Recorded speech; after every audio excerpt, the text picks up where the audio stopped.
फट'आ दा जाबाय आरोना मोनायाव खेबनायमोन नालाय आंनियावबो गैयामोन ओमफ्राय दा आं दा लानानै थांसै बेखौ लोगोफोर आं दा दंफैयो माने फट' बानायग्रायाव आरोना बिदिनो बैनाया जोंनाथ' रुंसारि जानानै थांबाय नालाय बिनिनो गाबोन सारादु दङ बे सारादुनि थाखाय आङो फट' बानायनानै लांनो नागिरदों आरो दा नोंथांमोनाथ' गोबाङा मिथिखाबाय आरो सोरबा सोरबा मिथियाखै दा बोरै जाखो घटनाया स्कुटिजों बाइकजों सौग्रावलायनाय जादों आरोना दा नैबे स्क्रिनाव नुबाय थानायानोमोन जोंहा बैनाया दाखालि बावैसो जोंहानाव फैदोंमोन आलासि जानो दा खाफालावनो बिदिनो होननानै साननांसिगोन आरोना भाग्यआनो बिदिनो जाबाय दा न'आव थांनानै आङो मोजाङै एक्सप्लेन खालामगोन नोंथांमोननो बोरैहाय जादों घटनाया फट'आ दायो जाबाय बेनिफ्राय नैबे फ्रेमाव सोगोन आरोना बेखौ बिराद मोजांसो लांनांगोन ग्लासनि नालाय बेनोमोन आरोना लोगोफोर बैनाया जोंना ओमफ्राय दा बेखौ लांनोसै आरो गाबोन सारादु दङ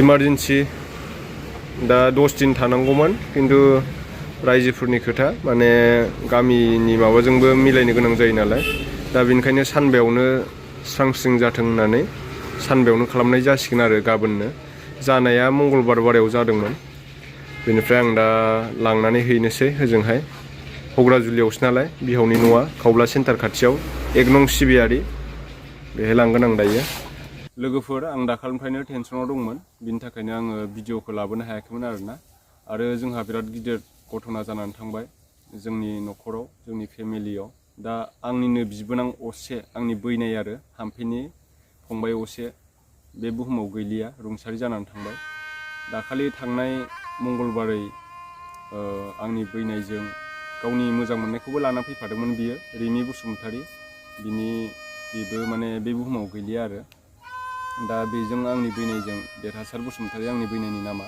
गामिया 1 नं सिबियारि डिस्ट्रिक्टआ जाहैबाय सनितपुर बेनिफ्राय हिन्जावसाया जाहैबाय नैबे सनापुर गामिनिमोन जिंगाबिल हालामनि सिङाव थानाय सनापुर गामिनिमोन आरोना हिन्जावसाया बे माजबाद कलेजावनो फरायोमोन सानैबो दा न'निफ्राय हस्टेलावसो थाखायो नालाय बिसोरो रुम भारासो थायोमोन बैनायाबो एक्सट्रा थायो आरो बिदिनो दा बिसोरो बैनायजों गावनि मोजां मोननायजों फैदोंमोन जाहैदों आरो बिथिंनिफ्राय न'निफ्राय दा ओइदिनखालि मंगलबार बारायखाय बिसोरो मंगलबार हाथायाव मानसि बिर जायो हिसाबै बागाननि लामाजों बारस'बोलांदोंमोन बारस'बोनानै बिनिफ्राय गावनि रुम फारसे थांफिननायाव बिदि जाथाया जाबाय आरो स्कुटिजों बाइकजों सौग्रावलायदों स्कुटिनिया माने मंगलबार हाथाय ओइदिनखालि मंगलबार हाथायनिफ्राय फैनानै बिदिनो हाथाय खरसा खालामखांनानै बिसोरबो न'आव फारसे थांबायमोन दैमा सांगानिमोन आरो बे स्कुटि सालायग्रायाबो बेबो रुंसारि जाबाय बेनिफ्राय सासे गाखोफाग्रा दंमोन बिदिनो बागानाव खामानि मावग्रा हारसा ओमफ्राय दा बिनि देहाया दा थिगानो दङ सासेल' बासिबाय आरो ओमफ्राय बिथिंजाय जोंहा बैनायाथ' हस्पिटाल मोनहैनायनि दसे उनावनो जिउआ जोबदों बेनिया दा नोंथांमोना नैबे स्क्रिनाव नुबाय थानायानो दा गोबां दुखु जादोंब्लाबो दा दिनै आं नोंथांमोननो बे जाथायखौ फोरमायनो थाखाय बे भिडिअखौ बानायबाय लोगोफोर दाखालि बावैसो फैदोंमोन बैनाया जोंहानाव बिदिनो मोखां नायलाय जोङो बैनायखौनो आङो दाउ गोदा होदोंमोन बे समाव दा दाखालि बावै आङो भिडिअ होनाया नोंथांमोना सोरबा आंनियाव कमेन्ट खालामदों दा नंगौबो माने मानसि बिदि अलखद समाव बेफोरबायदि ना बेदर जानाया मोजां नङा खिन्थु बे भिडिअआ दाखालि आङो मंगलबार हाथायाव बाजार खालामनायाव माने माबा खालामखानायसोमोन आरोना बेखौ भिडिअ खालामखानायमोन माने आङो ओमफ्राय इडिट खालामखानायमोन बेवहाय आंना होनाङामोन आं बे भिडिअखौ माने थेवबो आङो होफ्लांनाय जाबाय आरोना बेवहाय दा मैयासो जानानै थांबाय बैनायनि बिदिनो 10 दिन उनाव दस्रा खालामो नालाय सानबाजों खालामबाय रायजो राजानिबो खोथा दङ गामिनि रायजो राजाफोरजोंबो मिलायनो गोनां जायो नालाय दा हाबदेर बोरैबा मोनबाय थानायखाय मैया खालामबाय आरो दा बेवहाय आङो थांनाय जायासै बैनायनियाव आङो फट'खौ हैना फैबाय फट' बानायदोंमोन नालाय नोंथांमोना दहाय सिगाङाव मोनसे भिडिअ नुदोंमोन बे दाखालिनिनो मैयासो खालामदों नालाय दस्राखौ आङो माखासे बिदिनो केसनि खोथा थायो नालाय बिनि कर्टनि खामानिखौ आं दा मावगासिनो दङ दा बेनो आरो जानो गोनां खाफालाव बिदिनो साननानै लानांसिगोन। दा बिसोरथ' 4:30 समाव जादों आरो घटनाया। बेनिफ्राय ओइदिनखालि माजबाटआव बिदि जाथाया मोनब्रै जायगायाव जादों एखे सानसे दिनावनो। दा बैनायमोनाथ' जोबनानै थांबाय, जिउआ रुंसारि जालांबाय।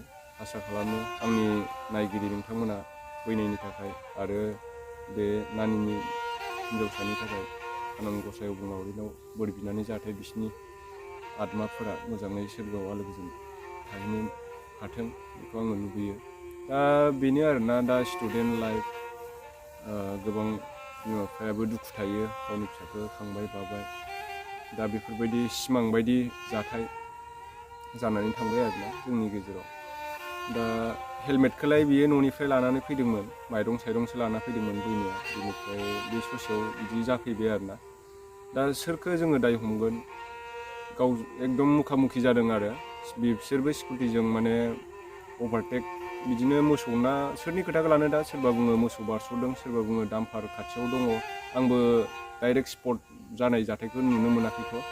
आङो थांनानै बैनायखौ थांनाय समाव एसे भिडिअ क्लिप्स लालांदों आङो, नाथाय बेफोर भिडिअफोरखौ इउटुब कमिउनिटिया माने एक्सेप्ट खालामा। बेफोरखौ होनो हानाय नङा आं नोंथांमोननो, देखायनो हानाय नङा आरोना बिदि सौग्रावनाय भिडिअफोरखौ।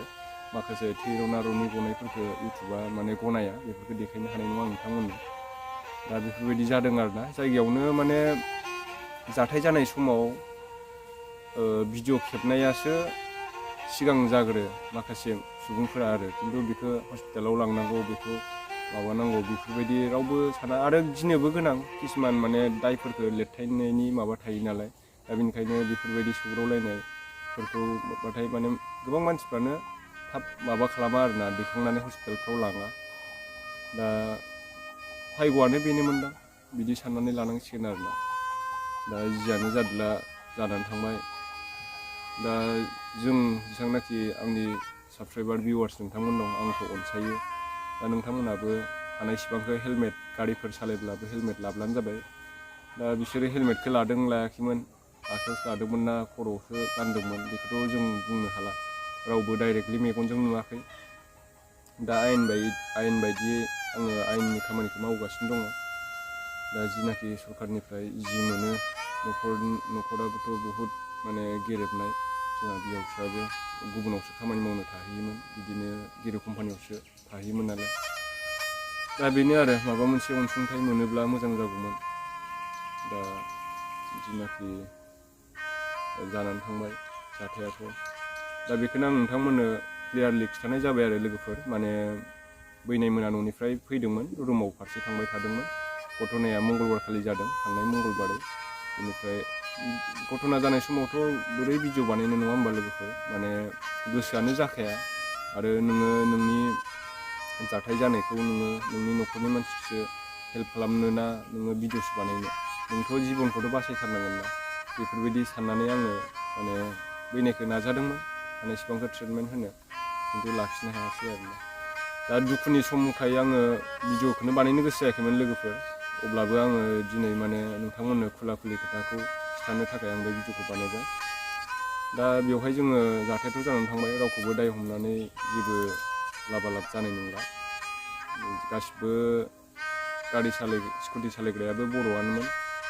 ओमफ्राय बैनायाथ' जोंना जेनेबा बर'आनोखा गासिबो। दा सासे गाखोफाग्राया गुबुन जाथि दंमोन आरो। दा बेवहाय जोङो गासिबो मिडल फेमिलिनि जोङो मानसि गोजामोन। दा बेखायनो जोङो सरकारनिफ्राय जि एसे आयेन बायदियै जि दङ, बेखौ मोनोब्लानो गोजोननाय मोनो आरो न'खरनि मानसिफ्रा। दे होमब्ला लोगोफोर, नोंथांमोना मिथिबाय, नुनोबो मोनबाय। बैनाया नैबे स्क्रिनाव होनायानोमोन आरो जोंहानाव दाखालि बावैसो सोरबा आंनाव कमेन्टआव सोंदोंमोन, बेनोमोन नामा नोंस्रा बैनाया नोंसिनाव आलासि जाफैनाया होननानै। दा बिब'आ बे भिडिअ'आव ओंखारनो हानाय नङा, बिनि थाखायनो आङो माने हाम्फेखौ लाफायासै आरोना। हाम्फेनाबो बे मासावनो थारिकआबो फैगासिनो दङ। दा नोंथांमोना एसे बोर सारस्रि हरबानो जाबाय, जाहाथे जोंनि जानो गोनां खामानिफ्राबो मोजाङै जानानै थाङो। दे बिदिब्ला लोगोफोर, लाभ इउ अल खुलुमनाय जासिहरबाय बयनिसिमबो जाहाथे आङो दिनैनिफ्राय माने ब्लगिंखौ आङो स्टार्ट खालामफिनसिगोन आंनियाथ' माने बिदिनो माब्लाबा मिनिथावबो जायो भिडिअफ्रा माब्लाबा दुखु गोनांबो जायो माब्लाबा नलेजेबोलबो जायो नोंथांमोननो दा बिनि थाखायनो आङो किसुमान बाथ्राफोरखौ साननानै भिडिअखौ बानायनाय जायाखैमोन लोगोफोर दा नोंथांमोना आंनि खुगानिफ्राय दिनै मिथिबाय दा हिन्जावसाखौ लांदोंमोन तेजपुर TMC आव लांदोंमोन TMC निफ्राय JNRC आव माने गोमाहैबाय आरोना बिनि जिउआ JNRC आवसो जोबहैदों आङो हिन्जावसानि न'खरावबो मैया थांदोंमोन दाखालिबो थांदों आङो खबर लाहैगासिनो दङ आरो होजोंहाय स्कुटि जायबा स्कुटि सालायग्रा बिसिनि न'खरावबो आङो खबर लाहैगासिनो दङ जेसेबां हायो सरकारनिफ्राय माबा मोनसे अनसुंथाइ मोननाय स्टुडेन्ट लाइफनि खोथा दंहैयो नालाय बिसिना दाथ' हायार सेकेन्डारिसो लिरगौमोन सानैबो आंनि बैनायनि मोजां मोननाय रिमि बसुमतारियाबो माने हायार सेकेन्डारि एग्जाम लिरनो गोनांसोमोन आरोना देग्लाय दे बिदिब्ला लोगोफोर आं दिनैनि भिडिअखौ एसेयावनो फोजोबनाय जाबाय गोजोन्थों।